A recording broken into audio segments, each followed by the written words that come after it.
Good evening, everyone. How are you? It is good to be here back again on a Monday, that is 23rd of June. You're watching the Indian Express analysis, which goes live every day at 4 p.m. on StudyIQ IS English channel. Now we'll discuss important articles that have come in the newspaper, and as you can see from this index that I've kept behind me, 80% of the article is dependent on one action conducted by United States, that it bombed many nuclear facilities, three in particular in the country of Iran. So we are going to understand each and every aspect of it in quite detail. But the first article that we have picked up for our today's discussion is not on US, Israel or Iran. It is on India, that is the Sariska Tiger Reserve, which is a protected area located in the state of Rajasthan. Why Sariska Tiger Reserve in news? What are the important geographical, topographical, flora and faunal characteristics of the particular tiger reserve? In addition to the National Board of Wildlife, we'll everything cover in our today's discussion. Now, this first article is relevant from GS paper 3 perspective, that is your environment syllabus, okay? Sir, are you changed Telegram group name? Well, how does it matter if I change the name? As long as that group stays for the same purpose, that is for your discussion. Yes. Now, the second article which we are going to discuss will start off our today's journey by discussing the equations between US and Israel on one hand and Iran on another. In the second article, we'll understand what are these bunker busters bomb that have been used by US to bomb three nuclear sites of the Iran. In addition to that, we'll also understand important features of the B-2 Spirit bomber that was used by United States Air Force to drop these bombs on the nuclear facility of Iran. Now, this article is primarily relevant from science and tech perspective, that is the GS paper 3 perspective. In the third article, we are going to understand the diplomatic or the geostrategic implications of United States entry into the conflict, which was currently restricted between Iran and its proxies on one hand and Israel on another. But now, since US have entered this particular conflict, it will result into larger consequences. So what are these consequences on the region of Middle East? What will be the consequences on Iran? What will be the consequences on Israel? And not just that, we are also going to understand how it will impact India, right? Now, this article is primarily important from GS paper 2 perspective because it deals with India's relations with other countries and how global events have an impact on India as well, right? So, third article is relevant from GS paper 2 perspective. In the fourth article, we are going to understand the implications, what happened when a nuclear site is attacked. Now, this has been in news for quite some time. India bombed a particular location in Pakistan known as Kirana Hills, and many observers have said that Kirana Hills contained many of the nuclear weapons hosted by Pakistan. So, it also led to a possibility that there might be some kind of a radiation leak in that rise. Similarly, now since US have bombed and now Israel was also bombing several of the nuclear facilities of Iran, so there is also a possibility, can those nuclear weapons, if those have been made by Iran, can those be detonated by simply bombing? Or what will happen in case radiation leak happens, right? So we'll discuss all the possibilities that might happen. In addition to that, we'll also understand the basics of how nuclear energy or how nuclear weapons work, right? So all of this, that is the fourth article, is again relevant from science and tech perspective, that is the GS paper 3 syllabus. In the last article, I understand we have already covered Strait of Hormuz previously. But now, since Iran has threatened to close Strait of Hormuz, it brings newer facts into play. So we are going to discuss again the Strait of Hormuz. I have provided updated data in this slide, so please make sure to update the notes once I upload these notes in the Telegram channel after the session ends. Now, this is important from GS paper 1 perspective and also from GS paper 3 perspective because one, it deals with geography, and third, it deals with economy of country, right? So therefore, Strait of Hormuz is important from our news discussion. Now, the notes, as usual, they will be available on the Telegram channel ATS Live. So you can go to this Telegram channel, subscribe to it and download the notes, which will be available few minutes after this session ends. What you need to remember, that although Strait of Hormuz, the notes I've already provided, but in our today's discussion, I've come up with some updated facts and figures. So you need to incorporate them into your notes as well if you have already made the notes, okay? So we'll start our today's discussion with this first article, but first, Rishi, good evening. Shushmita, Kanchan, Baga Spinks, and good evening. Sipra, Namaskar. Bishwajit, Simte, good evening. Amar, back to study after a while. Good to see you back, Amar. Omkar, good evening. Mahim, good evening. Rohan, Harshita, Kaizen after a long time. Okay. Oh, you will be able to find once I update it. No problem. That is the same group, ATS live discussion. I've changed the name to discussion of UPSC, something like that. Okay. Datta Rathod, good evening. Vin Chopu, good evening. I don't know if I'm pronouncing your name right or not. Vin Chopu, okay. Now let us start our today's discussion. This is from the first page news article of over 50 mines may benefit as Sariska's tiger reserve critical tiger habitat is expected to be redrawn, right? So in this regard, let us understand quickly the context first. Now a plan is drawn up by the state of Rajasthan to rationalize the boundary of Sariska tiger reserve, not just the boundary of this tiger reserve, but the buffer zones around this tiger zone known as critical tiger habitat. Now, this redrawing of boundaries of tiger reserve as well as its buffer zone may offer a lifeline to over 50 marble and dolomite mines that were close to the due to a judgment passed by Supreme Court of India due to their proximity to the critical tiger habitat. Now, you understand when any area is designated as a protected area, commercial or other kind of activities are prohibited near to it, obviously because it will harm the plants and animals that live in that particular protected area. So obviously these marbles and dolomite mines, they were also shut off because the Supreme Court has highlighted they were endangering the population of tiger in the Sariska Tiger Reserve. Now that the government is redrawing boundaries, there is a possibility that these mines can be started up again. Okay. Now, if notified as proposed, the critical tiger habitat boundaries will retreat from multiple stretches, putting these mines outside the 1 kilometer zone of the boundary where mining and other activities are prohibited. So you need to understand that around the boundary of a tiger reserve or national park or a wildlife sanctuary, 1 kilometer from that boundary, the area around it that is prohibited for commercial activities, and mining etc. are also commercial activities. So that is why they were prohibited. But now since you are redrawing the boundary, there is a possibility that they'll fall out of the 1 kilometer buffer zone. So the minings can be restarted. Now what the government is trying to do compensate with that, we'll also understand it.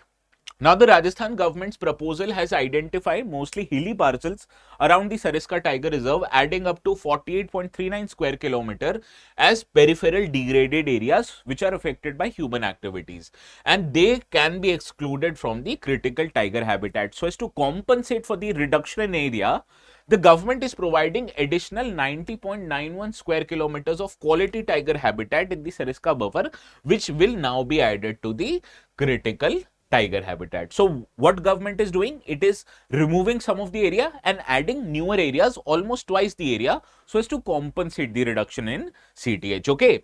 Now the Rajasthan government is working to get this proposal taken up by which body? By the Standing Committee of National Board of Wildlife, which is scheduled to meet at the end of this month in the city of Dehradun of Uttarakhand. Okay. So in this regard, what becomes important is the Sariska Tiger Reserve. And in addition to that, we'll also understand how this National Board of Wildlife and particularly its standing committee works, right?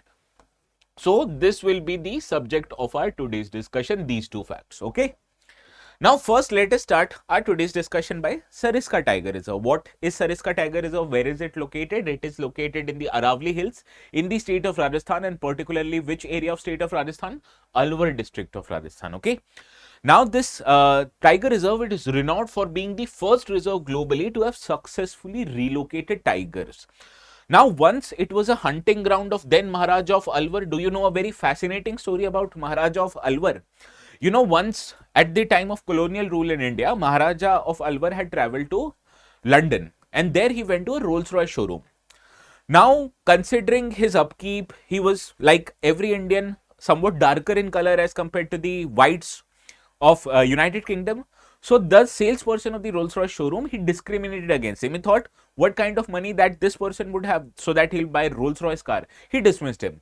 So you know what happened? When Maharaja of Alwar returned back to India, he ordered his people to buy 4 or 5 new Rolls-Royces, and when those Rolls-Royces arrived in Alwar, he ordered those Rolls-Royces to go and carry garbage.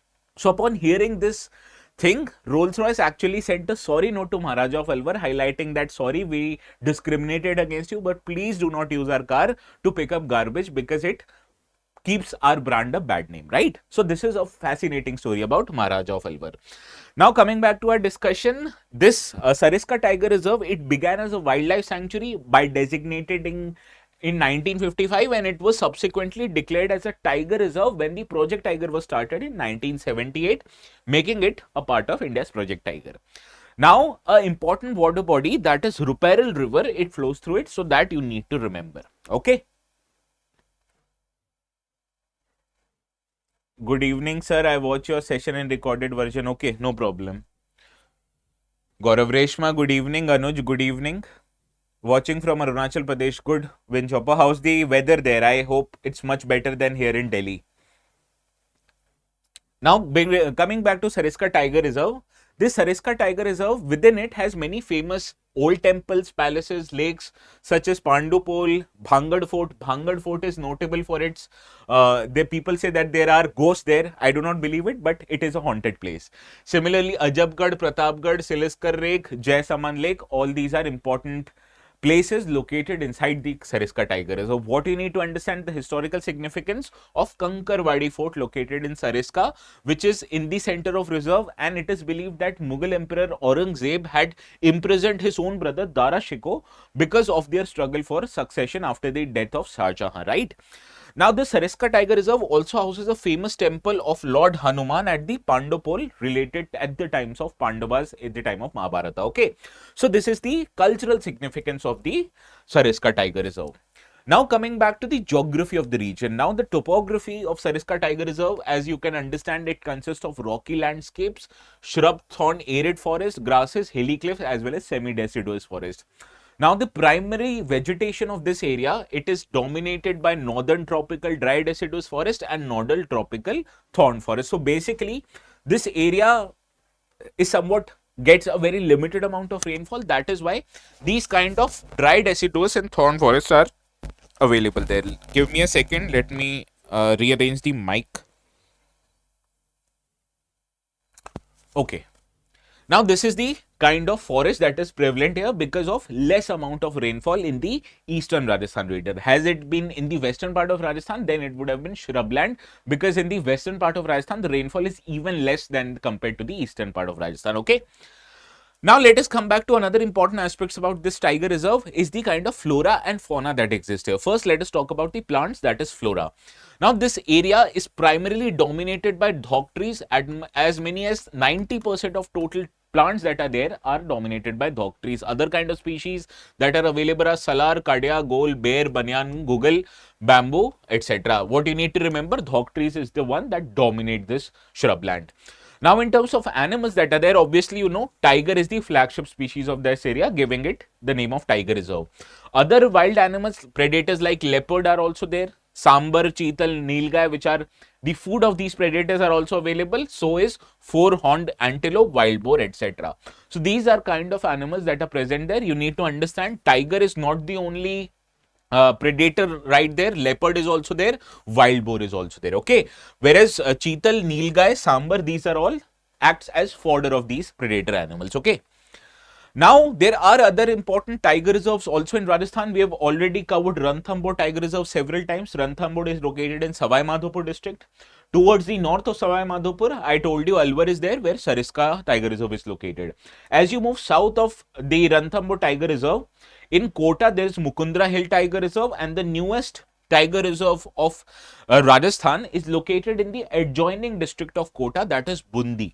In here, Ramgarh Vishdhari Wildlife Sanctuary is there, which has been recently dominated or denominated as a tiger reserve. Okay, so these are the important tiger reserves that are there in the state of Rajasthan. Now, I told you the Rajasthan government, for changing the area around the Sariska Tiger Reserve, they've forwarded this proposal to National Board of Wildlife, particularly Standing Committee of National Board of Wildlife. So what is National Board of Wildlife? Let us find that one out. National Board of Wildlife is a statutory body which was formed according to which act? According to Wildlife Protection Act. And the National Board of Wildlife, it is country's apex body on matters dealing to framing of wildlife policy, conservation of wildlife and forests, giving recommendations to set up new national parks and sanctuary. All of this comes from National Board of Wildlife. Now, what you need to understand, no alterations of the boundaries in national park and wildlife can be done without express permission of the National Board of Wildlife. This is an important fact. Although state can denominate any area as a national park or a wildlife sanctuary, but if they have to reduce the land of that protected area, they'll be needing the permission of National Board of Wildlife. Okay. Kajal, good evening. Sri Purna, good evening. Now, who are the members of National Board of Wildlife? National Board of Wildlife consists of 47 members. It is headed by Prime Minister of India as chairperson. Vice chairperson of the National Board of Wildlife is the minister who is in charge of Ministry of Environment, Forest and Climate Change. Other members, it includes Chief of Army Staff, Secretary of Ministry of Information and Broadcasting, Ministry of Defence, Ministry of Tribal Affairs, Department of Expenditure, which is under Finance Ministry, members of Parliament, particularly 2 Lok Sabha members and 1 Rajya Sabha members. Similarly,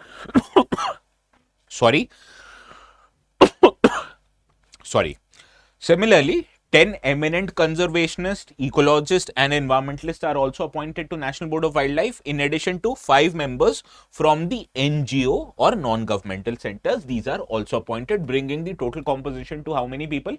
47 people. Now you understand, when a body is headed by Prime Minister of India, it can't meet every single time, because Prime Minister, in addition to this, has many other responsibility. So as to deal with day-to-day working of these body, there is a separate committee called as Standing Committee of National Board of Wildlife, which is headed by Union Minister of Environment and Forest Change. Now this body meets every 3 months. National Board of Wildlife recently met, and this happened after a long time, first time in the duration of Prime Minister Modi as Prime Minister. Okay. Now, the Standing Committee of NBWL, it is delegated with key tasks such as appraising the projects which are situated on forest land inside and around the protected areas, as well as projects that fall within 10 kilometers of protected areas. And it is Standing Committee's decision. These are recommendatory in nature. The final call rests with the Environment Ministry. Understood? So, this is what the role of Standing Committee of National Board of Wildlife is. It is basically a committee that has received delegated powers of National Board of Wildlife so as to enable it to function quite frequently as compared to National Board of Wildlife. If you have any doubt, right now is the best time to ask for the doubts. And if you don't have any doubt, let's see how many of you are able to solve this particular question.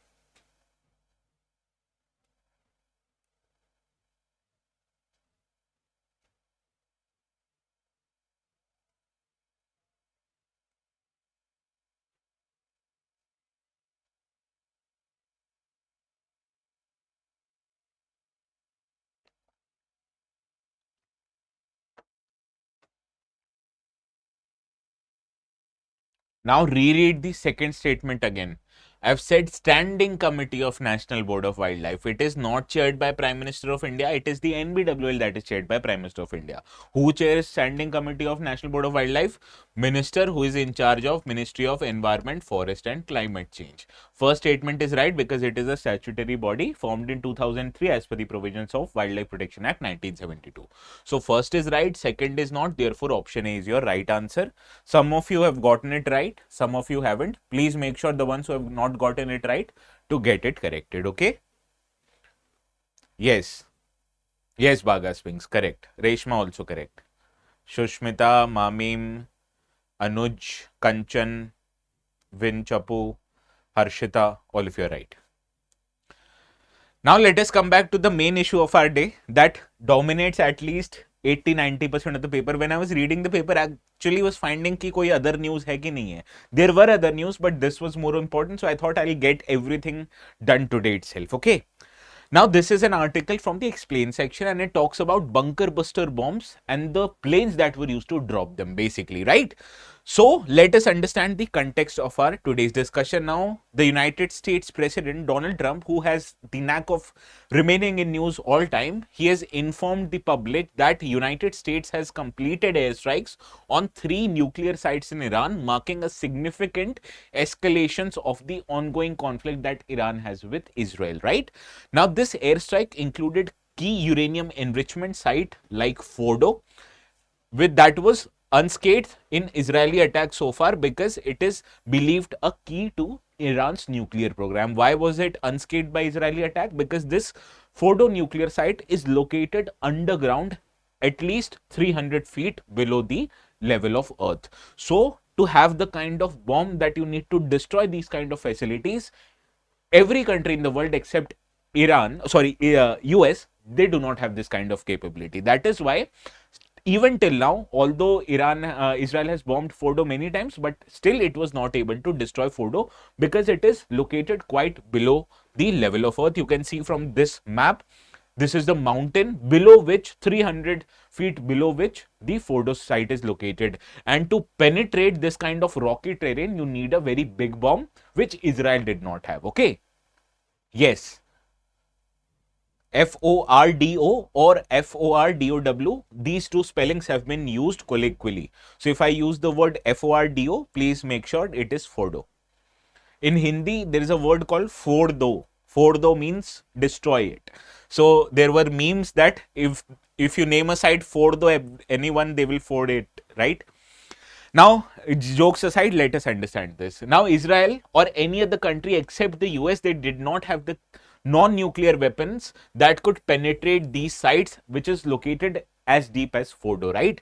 So destroying the facility required an American bomb, specifically GBU-57 massive ordnance penetrator MOP, which is extremely heavy and it can only be dropped by one kind of aircraft, that is the B-2 Spirit stealth bomber of the United States Air Force. So in our today's discussion, we'll first understand facts about this GBU-57 MOP bomb, and then we'll understand few facts relating to the B-2 Spirit stealth bomber, right?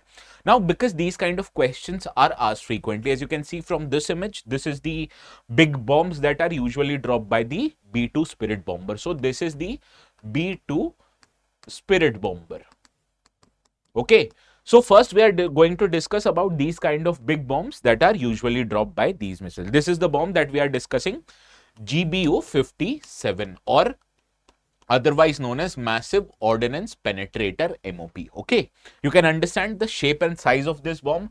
How many aircrafts do you think in the world has the capability to carry this particular bomb? This varies, or this weighs 13,000, more than 13,000 kilograms. Okay. Now, what you need to understand first, facts relating to the GBU MOP bombs. These are popularly called as bunker buster bombs. Now, this measured 20.5 feet in length and 31.5 inches in diameter, more than 2.5 feet in diameter. And the weight of this bomb is more than 13,000 kilograms. Now, this bomb particularly are kind of bunker buster bombs. Why? Because these are munitions which are designed effectively to attack deeply buried facilities and hardened bunkers and tunnels, which is meant to destroy these well protected facilities, right? Now, these MOP, this is widely to be the most powerful non-nuclear weapon currently in use, correct? The more powerful weapons as this are only nuclear weapons, okay? Do not worry, I will tell you why this aircraft is so futuristic. It's not just the design, but also the capabilities, okay? Now, this GBU-57 MOP bombs, these are designed to penetrate up to 60 meters of earth before exploding. Now, the warhead of this bomb, you need to understand, when it goes so deep in the ground, it needs certain kind of protection. So, to provide the warhead or the explosive inside this bomb a certain kind of protection, these are kept in a special high performance steel alloy, which is meant to enable it to carry a large explosive payload while maintaining the penetrator's case integrity during impact. So first, what happens that this does not detonate as soon as it strikes the earth. First, it goes deep and then it explodes. So once it is going to get it connected with the earth, you need certain kind of protection, and that protection is provided by the high performance steel alloy. Now, the Fordo site, what you need to understand, is about 90 meters in depth. It is 300 feet, approximately 90 meters in depth. Now, the latest bombing, which was done by US, it seems to have achieved the target, even though the extent of damage to the Fordo site, it remains under highly speculation because of the depth of enrichment site. Okay. Now, as I was going to start the session, I saw that Israel has again bombed Fordo site. Okay. What you need to understand that the B-2 plane, it can fly as high as 50,000 feet, and which is 10,000 feet higher than the usual commercial aircrafts. Now it approaches the target and then opens its belly, from which the bombs fall off, and this bomb is basically the weight of a school bus, right? Now this bomb, it goes to its, or it reaches the target with the help of GPS, and once the bomb hits the ground with near supersonic velocity, upon its impact on the ground, it gradually goes inside the bomb before getting detonated, right?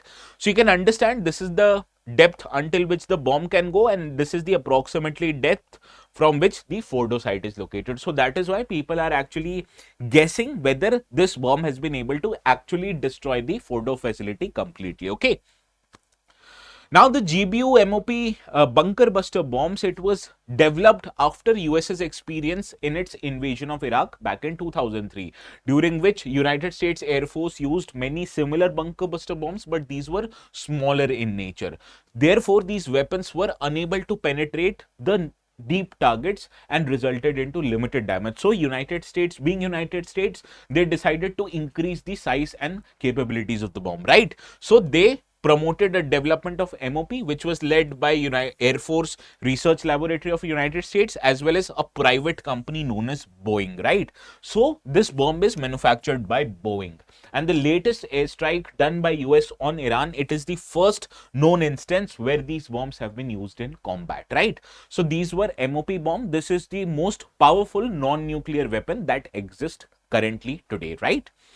Now, coming back to the bomber or the aircraft that was used to deliver this bomb. That is the aircraft which was used to deliver democracy in Iran. That is the B-2 Spirit bomber. Now, this is a heavy strategic bomber with the United States Air Force, and this is manufactured by a private company known as Northrop Grumman, right? Similar other companies were also involved in the development, like Boeing, Hughes Radar Systems, General Electric, Vo Aircraft Industries. These were supporting companies, but ultimately this aircraft is manufactured by a private company, Northrop Grumman.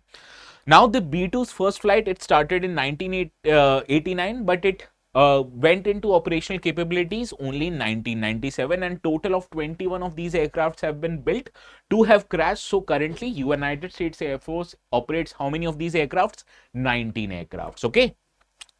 Now, what you need to understand, these were first deployed in the Kosovo War back in 1999, and subsequently it has been deployed in Iraq, Afghanistan, bombings in Yemen and Libya, and now it has been used in Iran. Now, this flight has a extreme capability of carrying long duration flights. As you can understand, the flights that bombed the Iran, they flew directly from its base in Missouri in US, and they took a flight directly, dropped the bombs and returned back to its base without landing, right? So therefore, they have extremely long range capabilities, which is also increased due to the ability to conduct air-to-air refueling, right? Now, the unfueled range of these aircrafts are approximately 6,000 nautical miles or 9,600 kilometers. But when you refuel them, it can extend to about 19,000 kilometers, which is very good enough. Okay. Now, the big question is why these aircrafts are designed such a way, or what are so special about these aircrafts. Let me tell you that fact. Now, these B-2 aircrafts, these are provided with penetrating flexibility, and they are also quite effective when it comes to bombing of these targets. Now, this penetrating flexibility comes from its stealth feature, as well as this effectiveness comes due to its long range ability, right? So when aircraft can fly longer range, you can obviously be sure you don't need to land those aircrafts, and when these aircrafts have stealth capability, those won't be able to be detected by the enemy radars, right? So in terms of its design, this aircraft has a low observable or stealth characteristics, which gives it a unique ability to penetrate an enemy's sophisticated defense and radar system. Therefore, even the most capable, most highly protected areas won't be able to detect that this aircraft is coming towards them. Now, there is another capability of these aircraft, that they are very effective. First of all, these aircrafts are very big in size, so obviously they can carry heavier weapons, and as they have a very high range, so they can deliver these weapons at a longer distances, making them quite effective to penetrate air defenses and destroy critical targets like nuclear reactors, like air force bases, or even critical infrastructure targets, right? So these are the capabilities. Now let us understand the most important aspect about these aircraft is its stealth qualities. Now you understand stealth is not just the ability of an aircraft to be detected on radar. Radar uses an electromagnetic waves. Similarly, aircrafts can also be detected by its heat signature. It can also be detected by the noise they make, right? So in order to make your aircraft a stealth aircraft, you need to reduce the noise of the aircraft. You need to reduce the amount of heat that the aircraft emits. You need to reduce the amount of radar signals that the aircraft emits, right? So all these capabilities in together adds to the stealthiness of the aircraft, right? So this stealthiness of the aircraft is a combination of reduced infrared signature, which is basically the reduced heat that is emitted by the aircraft, reduce acoustics, which means reduce noise emitted by the aircraft. Similarly, it should have the ability to not reflect the electromagnetic waves which are sent by the radar systems, right? So therefore the electromagnetic signatures also needs to be low, that is it should have low detection on the radar, and visual signatures should also be low. So these are all qualities that adds to the stealth capabilities of the aircraft.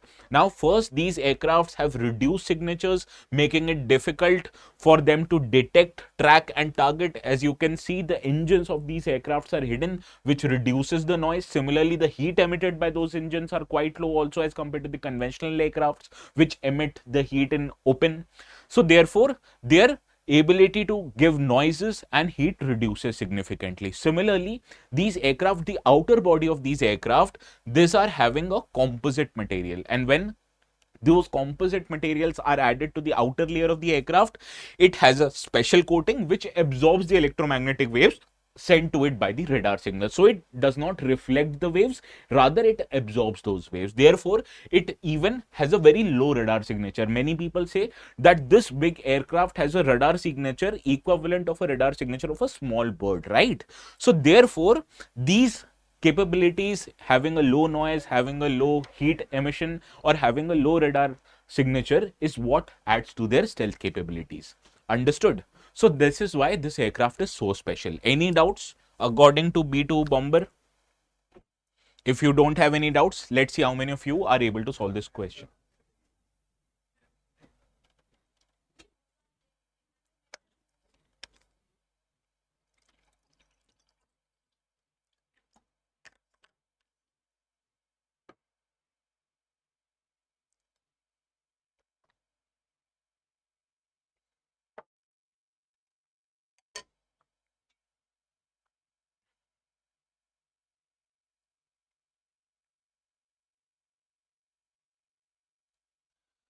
Well, Tu-95 was in news because Ukraine bombed many of the Russian-based strategic bombers. So it is a Russian long-range strategic bomber, correct? B-2 Spirit, which we have already discussed, is an American stealth strategic bomber, correct?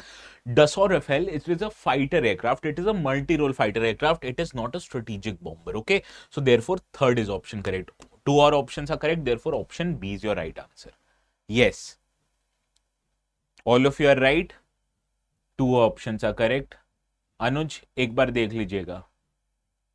No, Sripurna, two are correct. First and second are correct, third is not.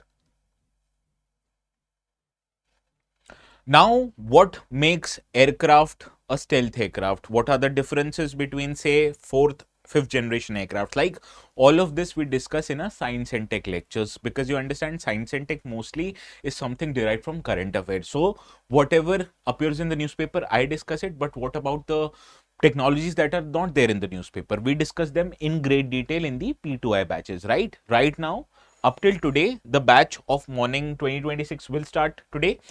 You are allowed to take admission up till today, and the rates that are available, special rates are available only up till today, is 25,000 for this batch, right? To get admissions, you need to apply the code ATS Live on our website, then only you'll get this rate. How to apply the code? What are the features of this course? Let me tell you very quickly, okay? For that, what you need to do is go to our website. Once you go to our website, select all English language and select English. Why? Because most of you who might be watching this video might not be comfortable with Hindi as your learning language, right? So we are offering courses exclusively in English batches. There are two options for you. This is the morning batch of 2026 for students who are willing to or looking to give their exams next year. But suppose if you're planning to give exams in 2027 or 28, the long-term evening batch option is for you. This course is available at 25,000. This one is available at 30,000, and this rates are only applicable up till today. Please make sure to remember that. Suppose if you're giving exam in 2026, you need to click on the leftmost option, right? This is the page that will open. Once you click buy now, it says 31,999 is the course fees, but I told you you'll get it for 25,000, but you'll get it only after you apply the code ATS Live, which is applicable not just to this but every courses. Okay, how to apply the code, let me tell you. Click on buy now. Once you click on buy now, on the right there's an option to add promo code. Click on that, and on the left write ATS Live. As soon as you're done writing ATS Live, click apply. And when you click apply, you'll realize that the discount of 7,000 rupees now is applied, and the course is available at 24,999, which is basically 25,000 rupees. Okay. Now you'll get this rate only after you apply the code ATS Live. So please make sure to do that, because it will save your or your parents' hard-earned money. It comes with many features. I've told you multiple times, live classes, lecture notes, one-to-one mentorship already available. But what is more available is the scholarship. Suppose if you clear prelims, the course fees that you're paying right now, entire course fees will be refunded. Yes, your entire course fees will be refunded. Similarly, if you top your monthly test, you'll be getting 11,000 rupees financial reward every month. So basically, you can recover your entire amount in 3 months only, right? Similarly, the Margdarshan, that is guidance by faculties, are available to you. Selection box, which is 20 books important for your exams perspective, all the subjects, PYQs, etc., available to you. You will also be getting an industry first prelims residential program. Suppose if you are in the top 10% of your batches, so few months before prelims, after the end of say January, etc., you will be brought to Delhi, and your expenses, food related, study related, lodging related, will be borne by StudyIQ. You'll be kept in a competitive environment which will promote excellence from your part, so that you will be able to clear prelims. And you remember, when you clear prelims, all of your course fees will be refunded. Similarly, even after your prelims examination, if you clear prelims examination, you will be eligible for mains residential program similar to prelims residential program. So these are the benefits of resolution batch. If you have any doubt, you need clarification, you can call on this number 9240231070. And please do not forget them to add the code ATS Live, because it saves 7,000 of your rupees. Okay. Now coming back to our today's discussion, this is the next article. What the US entry in Iran-Israel conflict means for India and world. So this basically talks about very large aspects of entry of US into the war and how it will impact different stakeholders in the region, which includes India also. First, let us understand the context. Now, United States military forces bombed the 3 Iranian sites, which we have already done. Now, after this bombing of the Iranian sites, Tehran reached out to New Delhi, and a call was made from the President of Iran to Prime Minister Modi, who highlighted this incident. Now, in his statement, Prime Minister Modi expressed deep concern at the recent escalation and reiterated India's call for dialogue and diplomacy as the path forward, and to ensure early restoration of peace, security and stability in the region. But why do you think Prime Minister Modi made such a statement? Let us understand this. Okay. Now, first, let us understand how this will lead to gains for Israel. Now, you understand Israel has been involved in a conflict with proxies of Iran after the 2023 terrorist attack that happened in Israel. Now, on the Gaza front, Israel has managed to decimate Hamas and has broadened its scope of countering other proxies in the region by attacking Hezbollah in Syria, as well as, Lebanon, as well as attacking Houthis in Yemen, right? Now, these are widely seen as Iran's proxies in the region. Now, Israel, it has also looked at Iranian regime of Ayatollah as its next target. So, when it was done with proxies of Iran, Israel shifted its focus towards Iran, and it has maintained that Iran's nuclear program is detrimental to existence of Iran. So, it will always target the Iran's nuclear site. Now, it has targeted many of the nuclear sites, including Natanz, including the other sites of Isfahan, etc., but it was unable to penetrate Fordo for the reasons that I've already told you. Fordo is located approximately 300 feet below the mountain ranges. So Israel did not have the kind of bomb that can be used to destroy this facility. So that is why it asked US to do the bidding on its part. Now, once the US has bombed these targets in Iran, that is Fordo, Natanz, as well as Isfahan, it will lead to a subsequently weakened country of Iran. Now, you understand, Iran stands humiliated since Israel's attack began, and the strike on Fordo is another major blow to its international standing. Now, I've earlier told you Iran is a theocratic state, which basically is an autocratic regime. So, for any autocratic regime to prevail and to flourish, it requires a broad control over domestic politics, over domestic economy, as well as regional foreign relations, right? So for that, Iran had played a very important role in controlling the region through its proxies, that is 3H, Hamas, Hezbollah, and Houthis. Now, in the attack that has begun since Israel's attack, more than 600 Iranians have been killed in Israeli attack. And Israel has also targeted Iran's missile production capability, and now it has claimed that it has destroyed about one-third of total Iran's missile launching capability. So this demonstrates that Israel now has a complete air superiority over the skies of Iran, which further diminishes the international standing of Iran. Now, what you need to understand, the damage that has been done on Iran is not just domestic damage. Damage has also been done in the scope of foreign relations of Iran. Why? Because I told you Iran became a regional power. And how did it become a regional power? Did it directly engage in a conflict before this with Israel or US? It did not. It allowed its proxies like Hamas, like Hezbollah, like Houthi to attack Israel and other important players in the region, including US. So over the last year and a half, Israel has degraded the capacity of its proxies, of Iran's proxies like Hamas and Hezbollah, struck its leadership and greatly weakened these two big players in the region. Now these groups are apart, what were a part of axis of resistance. So these axis of resistance, represented by 3H of the region, was what gave Iran its regional power.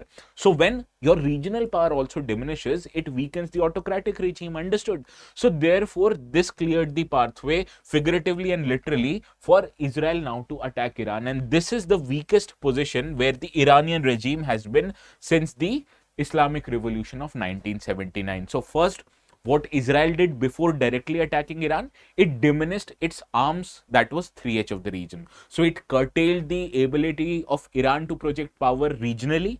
Then it attacked domestically by targeting its nuclear facilities, targeting its missile sites. So it weakened Iran's regime domestically. So therefore, this is the weakest Iranian's regime has been since the Islamic Revolution, when this current regime came into power in 1979, right?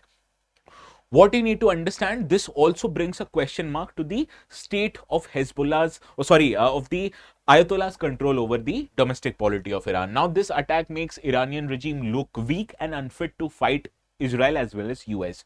While Supreme Leader Ayatollah Khamenei, who is already 86 years old, is ailing, and some of the top officials of Iranian military have been assassinated by Israel, it shows that Tehran is weakest both in terms of politics as well as military terms.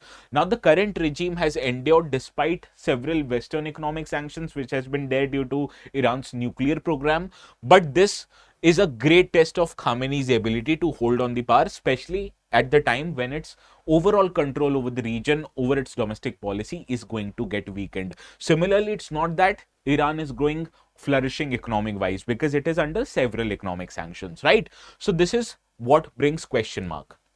Now, not just Iran gets weakened, the entire region of Middle East, which already is fragile, is also into deep turmoil. Now, Iran's response to the attacks that were done by Israel and now US will define the next few days, obviously. And this is because the uncertainty in the region has already increased. Now, with ballistic missiles attack and rocket attacks by the Iranians in the Persian Gulf, the Houthis in the Red Sea region, they have also said that they will disrupt any traffic that is going into the Red Sea region. So this probably will bring disruption to the major water bodies that are located in the region. This is called as Persian Gulf, which is located quite close to Iran, located here in the region of Strait of Hormuz. Similarly, this is Yemen, where Houthis control. and this is the Bab el-Mandeb Strait where you need to travel to reach the Red Sea region and ultimately send your cargo through Strait of Hormuz here. So both of these water bodies, Persian Gulf as well as Red Sea, will witness huge disruption in case Iran and its proxies in the region chose to retaliate, right? Similarly, already as you have seen, after the attack happened, oil prices have risen in last decades.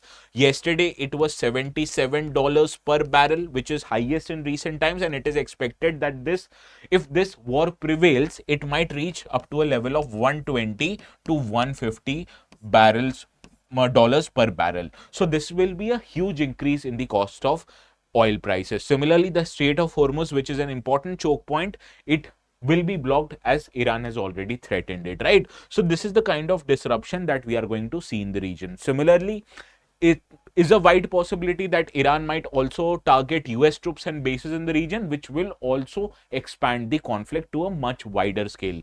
Now, what you need to understand, this will be a very difficult scenario for the regional pairs like Saudi, like UAE, like Oman and Qatar, which are major suppliers of crude oil. So whenever disruptions will happen, it will affect the supply of most important commodity in the world, that is crude oil. And whenever the supply of any important commodity is disrupted, you understand the prices of that commodity skyrocket. Understood? So this is what will happen in case of deepening turmoil in the region of Middle East. Now let us understand how it will impact India, right? Now India obviously is watching the development very closely, and it wants peace and stability to prevail in the region, and it is because of multiple factors. First of all, you understand many Indian students live there, and more than 1400 students have already been evacuated from countries like Israel and Iran.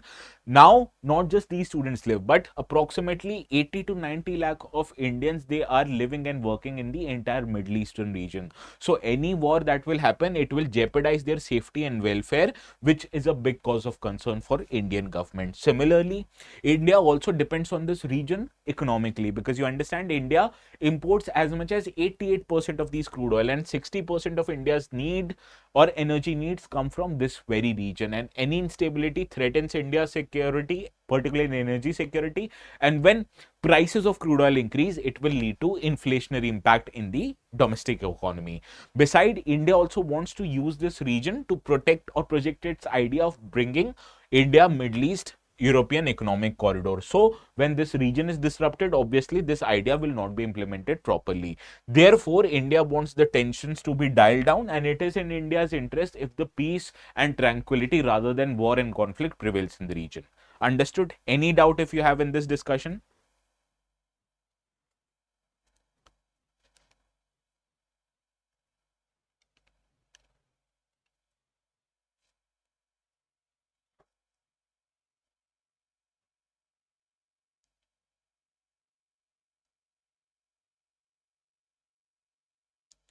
Let's see how many of you are able to solve this question.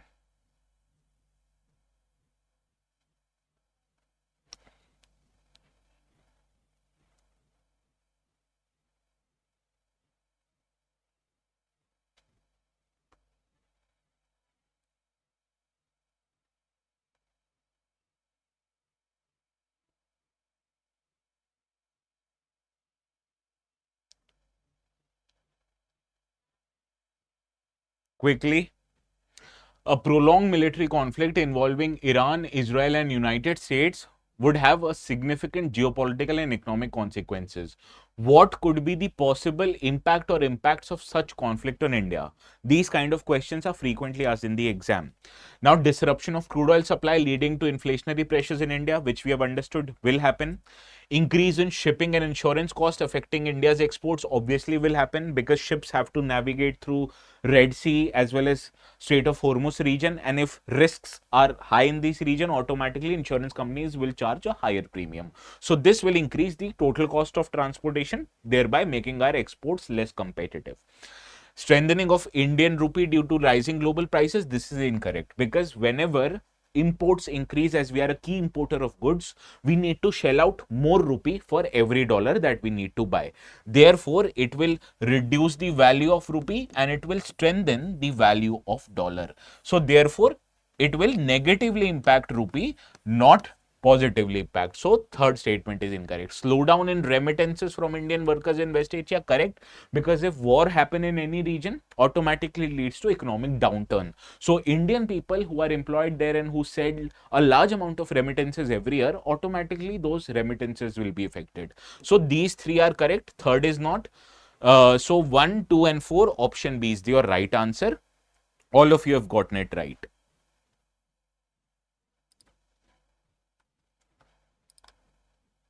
Yes. Yes, all of you have gotten it right. Now moving to the next article. Next article says what happens when a nuclear site is attacked, right? What you need to understand that attacking a nuclear site does not automatically mean that if you have kept nuclear weapons in those regions, those will be exploded. Why? Because nuclear weapons are a very different kind of weapons as compared to other conventional weapons. I'll tell you how those nuclear weapons work, right? First, you need to understand the basics of what is a nuclear enrichment process, right? Suppose if I take 1000 ml or 1 liter of a solution, right, or a liquid, and if that liquid consists of 993 ml of water and just 7 ml of petrol, right? So can you use this particular liquid which just consists of 7 ml of petrol? Can this particular fuel power your car or two-wheeler? Will it power your car or two-wheeler? No, right? Because you'll say only 7 ml is petrol, rather 993 ml is water. So I can't burn water to power my car or two-wheeler because I need at least 1000 ml of petrol to power my car, right?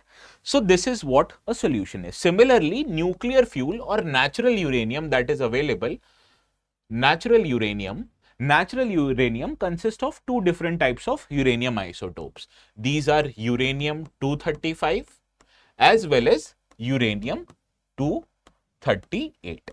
Now what happens is that uranium 235, it is called as fissile material. You can use this uranium 235 fuel to generate nuclear reaction which will lead to emission of large amount of energy.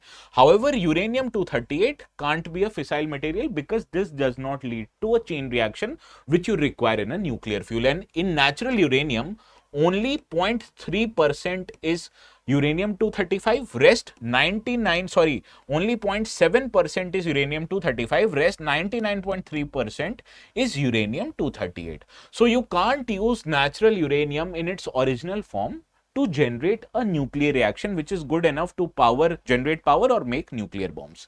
So what you need to increase the concentration of uranium 235 in your nuclear fuel, and to increase this concentration you need a process that is called as nuclear enrichment. Understood? So this nuclear enrichment is what increases the concentration of uranium 235 and makes your nuclear fuel more fissile. And the machine that you require to conduct this nuclear enrichment, this machine is called as centrifuges, right? Which helps purify or increase the concentration of uranium 235. Understood this analogy? Any doubt? How nuclear enrichment works? Basically, when you mine natural uranium, you only have a very small amount of uranium 235, that is 0.7%. Larger part of natural uranium consists of uranium 238, which you can't use in a nuclear reaction. So before using this nuclear fuel for generating power or to make nuclear bombs, you need to enrich nuclear fuel, right? And this nuclear enrichment happens over a machine known as nuclear centrifuges. Now to generate power, you need concentration of at least 3 to 5% of uranium 235. Whereas if you want to make nuclear bombs, you need at least 90% of uranium 235. Understood? So automatically you need to enrich a larger amount of uranium 235 to be able to make bombs. Similarly, you need to enrich the fuel to have at least 3 to 5% concentration of uranium 235 so that you can generate electricity out of these nuclear weapons. So this is basically what is nuclear enrichment, and this happens in a nuclear power plant which has thousands and thousands of machines known as centrifuges. Understood? Now, enrichment is the process which basically increases the concentration of uranium-235 in a nuclear fuel. And for that, to generate nuclear electricity, you need at least 3 to 5% of nuclear uranium-235, and to make bombs, you need a larger amount of nuclear 235, right? And it is only uranium 235 that is a fissile material. And an enrichment process of 3 to 5%, it is adequate enough for you to produce electricity. But if you want to make nuclear bombs, you need a higher concentration of uranium 235, at least 90% or more uranium 235, right? Now, this uranium enrichment process happened in the facilities of Isfahan, it happened in facilities of Natanz, and it happened in facilities of Fordo. All of these were bombed by US, and all of these are key uranium enrichment sites. So the next big question is whether you bomb these sites, will it lead to detonation of a nuclear bomb? The answer is no. Why? Because nuclear bomb, they work in a very different way. At max, you can destroy the infrastructure that is used to purify. At max, you can destroy the centrifuges that might be present in this region, but you won't be able to detonate a nuclear weapon. Why you won't be able to detonate a nuclear weapon? I will let you know. Now, first, let us understand what the organization say, let us understand. Now, these attacks have led to a fears of a major nuclear disaster in form of nuclear explosion, or at least a large scale nuclear radiation leak. However, the explosion of nuclear weapon is not expected to happen because this is not how nuclear fuel works. However, IAEA said that it has not detected any radiation leak, so that has been also eliminated. So why does not nuclear blast can happen in these locations? Let me tell you. Now, you need to understand the differences between a traditional bomb or a nuclear bomb. Now, traditional bombs are made of chemicals like explosive, TNT, etc., right? All of these are basically gunpowder. So basically, traditional bombs will explode in case the temperature threshold is reached. So if the temperature goes quite high and if you light a fire into a traditional bomb, it will blow off, right? So this is how basically a traditional bomb works. It uses a variety of chemicals that are designed to explode on impact. Now, this explosion happens when these chemicals are exposed to heat or friction, and therefore these are explosive in themselves. So specifically, whenever you store a chemical explosive in a particular place and you drop a bomb in this place, it will lead to detonation of all those chemicals, leading to a big blast, right? So this is how basically a traditional bomb work. Now, on the other hand, nuclear bombs work in a very different way. To power a nuclear bomb, you need a particular chain reaction to happen, and this chain reaction enables the nuclear bomb to release a very high amount of energy.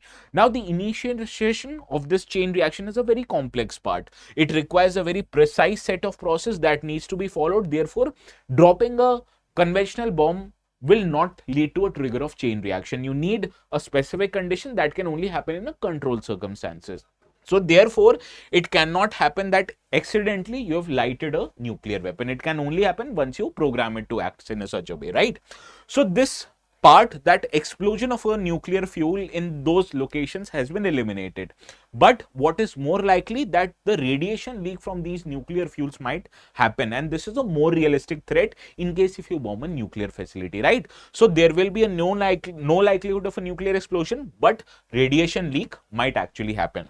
Now, what happens in case these risks might lead to chemical or radiological leak? Because you understand, whenever there is a nuclear enrichment site, it may have presence of nuclear fuels in different categories. Like it might have uranium in different from like uranium hexafluoride, which are used in centrifuges, and these are unstable and have released radiation over time. So when these fuels which are stored in a particular container, when these containers are destroyed, these fuels may lead to emission of gamma rays, which are very harmful for human beings, because it may lead to skin damage, it may lead to damage of your cells, and it may damage even your DNA, leading to several forms of cancer. So in a normal enrichment facility, these nuclear fuels, they are kept in a stored container which prevent them the radiation to leak. But in case if you bomb these targets, those containers might get destroyed, therefore leading to radiation leak. But it won't lead to leaking off, or it won't lead to nuclear explosion. Understood the difference? Yes, actually. Now, these radioactive substances which are kept in an enrichment site, these are stored, handled in a very careful manner in a design containers. And these containers are made in such a way to minimize or even eliminate the leak of radiation.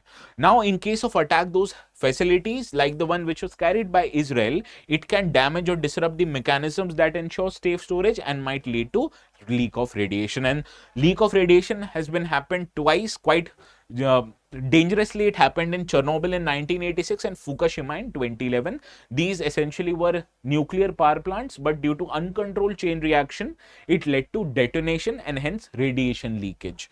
Right?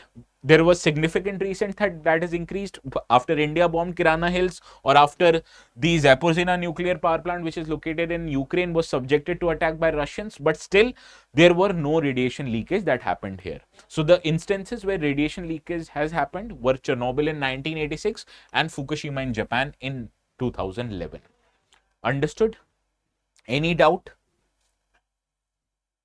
If you don't have any doubt, let's see how many of you are able to solve this particular question. This is a 2023 PYQ.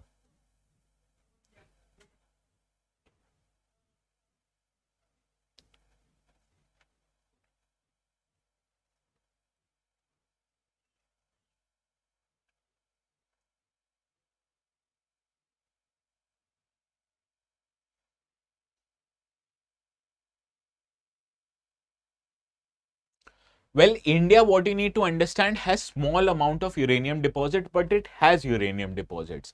But those uranium deposits are so low, therefore we are dependent on coal to make significant portion of our electricity generation. First statement is right. Uranium enriched to an extent of at least 60% is required for production of electricity. I told you incorrect. You require enrichment of uranium at least 3 to 5% to be able to generate electricity, not 60%. So second statement is incorrect, and if you look at it, option C is your right answer. Statement 1 is right, statement 2 isn't right. Okay. Now, as it is 5:02, it is an end of our today's session. The last article of Strait of Hormuz will deal it tomorrow. It has many important newer additions, so please stay tuned. We'll deal with the Strait of Hormuz article tomorrow. The notes will be available on the channel ATS Live few minutes after this session ends. Okay. So this is all for our today's session. We'll see each other again. Please have a very good day.